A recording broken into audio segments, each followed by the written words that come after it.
కొంచెం డిఫరెంట్గా మాట్లాడమన్నారు కాబట్టి నా దగ్గర ఎట్లా స్టార్ట్ అయిందో కొంచెం డిఫరెంట్గా చెప్తా. నేను ఫస్ట్ మీటింగ్ అంటే నేను హెల్త్ ప్రాబ్లం వల్ల వచ్చిందని తెలుసు కదా. నేను రావడమే బిలీవ్ చేసినాను.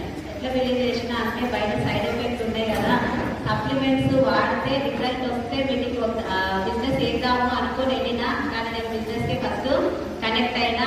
బిజినెస్కి కనెక్ట్ అయినా అంటే ఒక మాట కనెక్ట్ అయినా. మనిషి అనేవాడు పుట్టడం చావటం కాదు, తనకంటూ 2 పేజీలు రాసుకోవాలని ఎంఎస్ఆర్ గారు అన్న మాటకు కనెక్ట్ అయినా.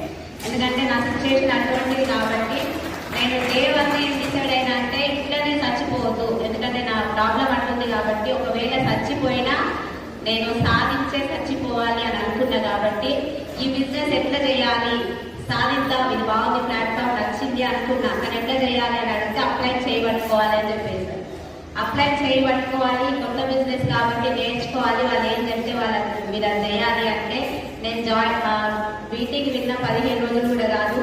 జనవరి 27 మీటింగ్ విన్నా, ఫిబ్రవరి 30కి బుట్ క్యాంప్ ఉంది. గుంటూరు వెళ్ళాలి, 2500 ఖర్చు అవుతుంది. వెళ్తారా? పిల్లలు చిన్న ఊరు సాకులు చెప్తామా చెప్పమా? నేను కూడా చెప్పిన.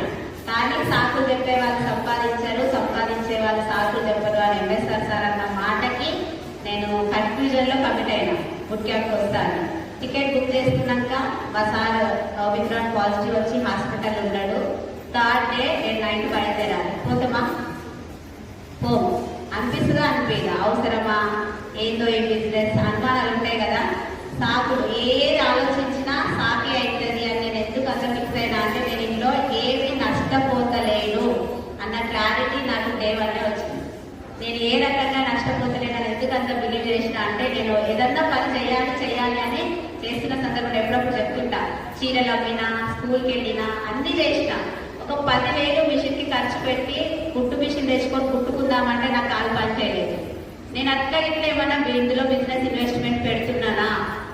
ఏ రకంగా ఇన్వెస్ట్మెంట్ పెడతలేనప్పుడు నష్టపోవడానికి ఏం ఛాన్స్ ఉంది అన్న క్లారిటీ నాకు ఫస్ట్ నుంచే ఉంది. కాబట్టి నేను ఇప్పుడు ఏం చెప్పినా సాక్ అవుతుంది అని మా సార్ని కూడా నేను హాస్పిటల్లో వదిలేసి బుట్ క్యాంప్కి వెళ్ళిన. ఆ బుట్ క్యాంప్ సిచ్యువేషన్ కూడా కొంతమందితో చెప్పిన. ఇప్పుడు మీకు కూడా చెప్తున్నా. నేను స్లీపింగ్ పిల్ వేసుకొని బస్సులో పడుకున్న వ్యక్తినండి. నేను స్లీపింగ్ పిల్ వేసుకొని బస్సులో పడుకుంటే కాళ్ళకాడ పడుకుంటే అందరు దాటి వెళ్ళిపోయారు. సరస్వతి మేడం, కవిత మేడం అందరు చూసిందన్న ఆల్రెడీ. అగో ఆ కండిషన్ లో మీటింగ్కి వెళ్ళి ఒక్క మీటింగ్ తోటి అర్థమైంది. నువ్వు ఎంత చెప్పు ఎవరు వినరు, మీటింగ్ తీసుకొస్తే వింటారు అన్న క్లారిటీ గట్టిగా ఆ రోజు కొండలు నేను డిసైడ్ అయ్యి ఇలా చేయాల్సింది ఎంఎస్ఆర్ సార్ క్లియర్గా చెప్తాడు. మనం చేయాల్సింది ఏం లేదు.